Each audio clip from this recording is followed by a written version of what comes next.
Stress is very detrimental to health. I focus a lot on diet and specifically a whole foods, plant-based diet and organic whole foods, plant-based diet. That is big. And stress is detrimental to health. The thing is, we in this society as a whole have both of those things going on, which is even worse. It's a double whammy. So we have high stress and we have a poor diet. Both of these things combined really cause people to accelerate the path to chronic disease. So I want to focus on stress in this video just to talk about where we find stress and then ways that we could alleviate stress from our lives. So one of the places that we find that causes stress is, the drum roll, in the things that we watch.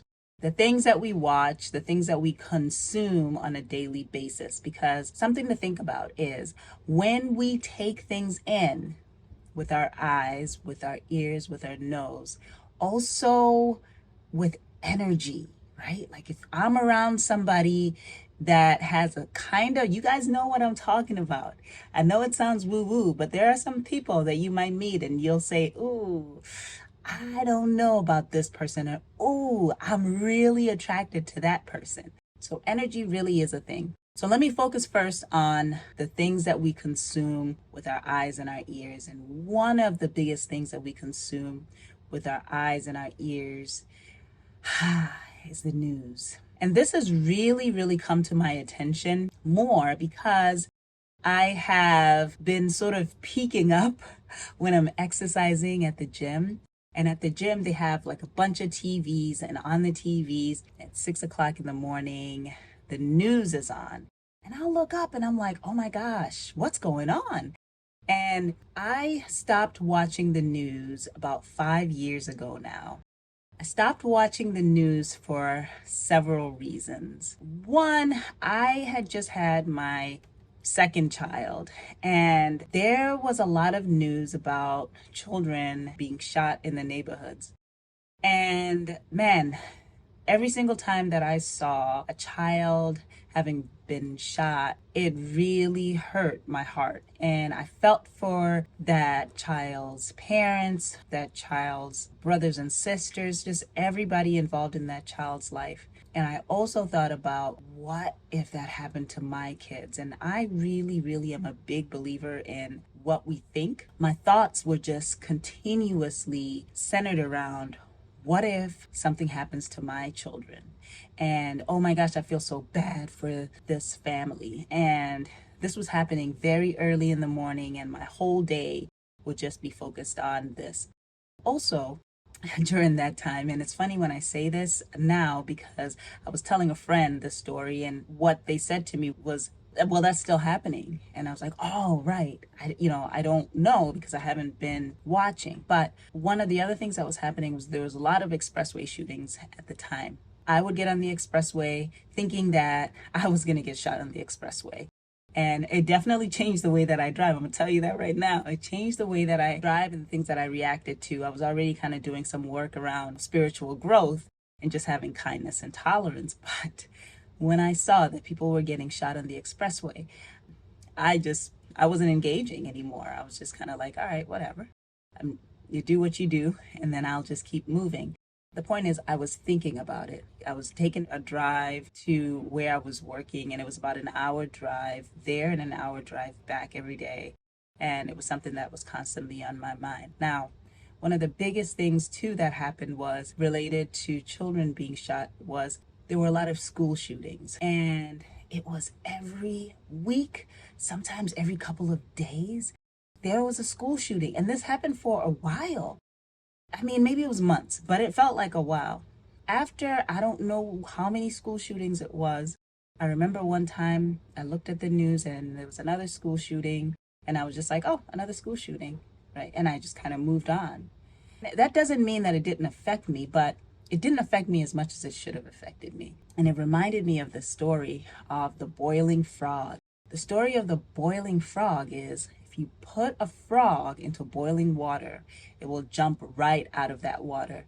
But if you put a frog into lukewarm water and then slowly turn up the heat, it will stay in that water, then boil. And so I was at the point where I was essentially boiling because the news was no longer having much of an effect on me and how a normal person would react to tragic news like that. I was becoming numb to what was happening. And so there's another thing that happened. That's for another day. But I just remember making the decision, and I'd been listening to motivational, inspirational videos, and I think Les Brown was talking about, why do you watch the news anyway? And I said, you know what? I don't know why I watch the news because I really don't get anything out of it. There's maybe one good feel story at the end, but after all the bad stories, like I feel awful at the end. And so I made a decision to stop watching the news. It wasn't that gradual. Honestly, it was pretty quick. Now what happens is when I peak up, when I'm at the gym and I see the headlines, oh, terrible, this happened. Oh, colossal, blah, blah, blah. Oh, tremendous. Oh, fires everywhere. Tragic, this and that. All of these headlines that show up, they get your attention, but then you look up and you see the images on the screen and you're seeing people running away from stuff. You're seeing fires. It looks like a movie, but it's real life. It's scary. I'm back at reacting to the news in a normal way, but I wanted to make this video in case anybody is kind of right there about to stop watching the news, but to also bring awareness to these things affect us. We think that they don't, but they really do, and they cause stress throughout the day. So that is a very easy, quick fix. We really don't miss much. I've heard about everything, okay? Somebody's going to tell me, I'm going to see it on social media, some kind of pop-up is going to show up. If it's very important that I find out, somebody will definitely tell me. I haven't missed out on anything. The only thing that I've done is protect my peace. That's just one way in which that we can protect ourselves and not have so much stress on a daily basis. The other thing is relationships. Relationships, I'm not just talking about love interests, although that is a big one, but I'm also talking about friendships. Maybe somebody that used to be a really good friend and now isn't such a good friend. Or somebody who you've met and you want to be their friend, but they're just, I've been here too, right? I want to be your friend, but you don't really want to be my friend, and you're being toxic or you're using me or whatever. And then those love relationships where we already know that it's not working out and there's no reason why one should even be in this relationship. Now, I have been in an emotionally, verbally, mentally abusive relationship before, so I know that it's easier said than done to say just get out of the relationship. But once I really became aware of what was going on, I began to take steps to get out of that relationship. Obviously it gets worse, but it's good to bring awareness to that because I've had that experience, family members have had that experience, and I truly believe that those kinds of relationships, especially if you're dealing with someone on a daily basis, really contribute to our overall health and really the decline of our overall health. And again, based on personal experience, I have seen this happen as well. So that is very, very important, something to really scan, because like I said, when you're around somebody, you feel them.